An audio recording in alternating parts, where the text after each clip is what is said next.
and I'm very happy to introduce them to you now. First of all, someone you know very well, and who in turn knows a great deal about pet budgies, Miss Jean Metcalf. Good morning. Good morning. And secondly, someone who's perhaps better known in the specialist world as a breeder and judge of exhibition budgerigars, Mr. W.J. Vaughan. Good morning. Morning, Mr. Vaughan.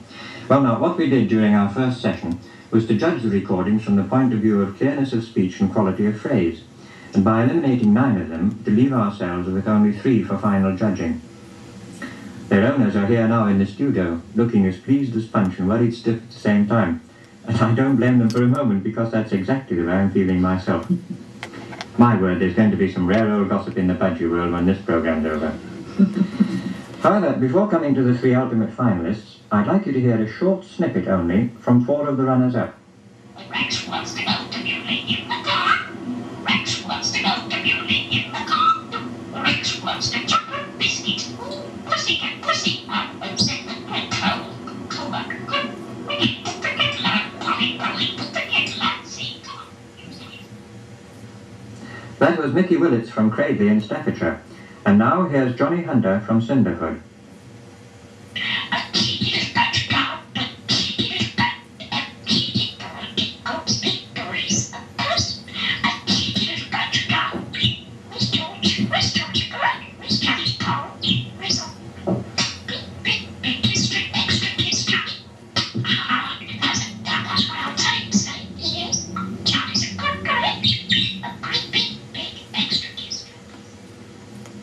Now we'll have Terry Evans from the Rhondda Valley. Oh, Terry, like grass. Do you want porridge? What do you want, fish and chips? I'll tell you something good. It is a grand answer. Yes, tell you. It's unfortunately. You want to take you like biscuits. Oh, that's not like French plus. Tell you what to come out. And lastly, Beauty Inman from Leeds.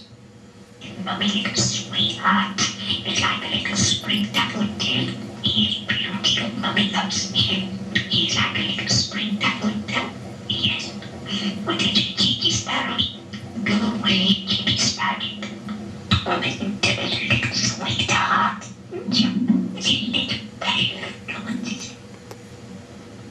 Unfortunately, some of the finalists disqualified themselves by refusing to say the test phrase during the recording. And as that was one of the requirements of the contest, I'm afraid we couldn't just overlook it, in fairness to the others who did say it. Now, the best way of placing the last 3, I thought, was for us to listen to the 3 recordings, without knowing who they belonged to, of course, and for each of us to make our own selection as to first, second and third. In a moment or so, we'll ask the panel to tell us how they arrived at their conclusions, but perhaps you at home would like to join in this judging as well. So I think we'll hear the 3 finalists now and see what you think. All right, may we have recording A, please? This is the BBC hit program, P-Squire calling. Hello, everybody. Good night, everybody. Good sleep. This the day. Humpback day. Humpback day. Now, Dick Gardy, Capital Jim. Pussycat, where have you been? I'd love to see her. Georgie, pudding pie. Kiss the girl. Georgie, rang. Dr. Jack and Jill up the hill. Georgie, kiss the girls to play. Little Jack sat in a corner eating his Christmas pie. He put in his thumb and pulled out a plum. And then the cupboard was bare and simple ducky had none. Half a pound of tuppennies, half a pound of treacle. That's the guy goes, pop the girls a reason. Humpback day. Now recording B. Come on in. Come on, Sita. Put your hands to Mummy. Come on, kiss the baby. That's a classic. Good chat. Choose a clever lassie. Come on, darling. Come on, kiss the Mummy. Quick. Come on, choose it. Come on, choose right the baby. Look, choose good to BBC. Come on, baby. Come on. Say the day home, baby. Up. Christmas time. Ha.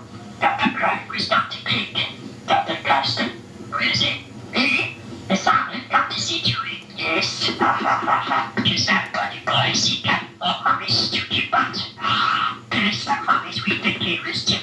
Where's that single buddy? That is she, that batty mummy just a chewing up to your dance, said your dance. And now C. They call me pretty sparky. I'm just a little bird, but I can talk and chatter all the day.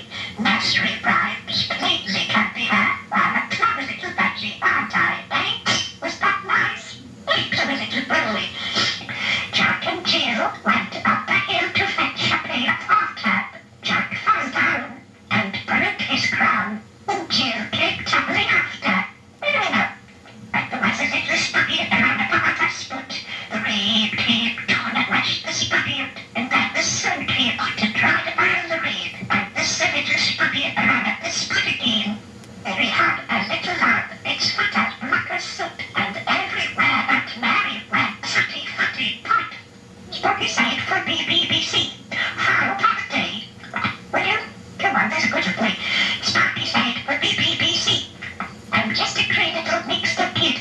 Isn't it beautiful? Isn't it, my baby?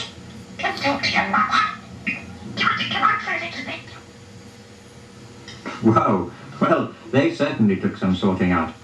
I wonder if you will go first, Miss Metcalf, please, and tell us why you voted as you did. Well, I gave C my top mark of 10 points. That is my number one choice, because I thought he was fabulous. His fluency, he didn't break off in the middle of rhymes as most birds do. He went right through to the end, almost as if he understood it. His home for the day was marvellously clear. I wonder what BBBC stands for. And as they say in the skating world, his programme content was very ambitious, and I thought altogether quite remarkable. Then my second choice was recording A, which I gave 8 points. Again, for the clarity of his voice, very, very clear, and his test phrase was superb. And what I liked about A was his two distinct personalities, the one at home and this marvellous mimicry of the BBC announcer with splintering refinement. I liked it very much. And then my third choice was B, the little Scottish one, I think. I gave B 7 points.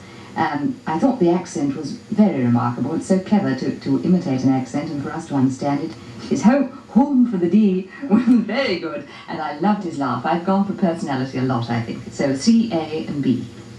Now, how about you, Mr. Bourne? Did you agree with that verdict, or had you a different opinion? No, I agree entirely with Miss Metcalf, and my highest pointing 10 was to Sparky, C. They were all three very, very clear talkers, and indeed, as they would be after the elimination from almost 3,000 entries.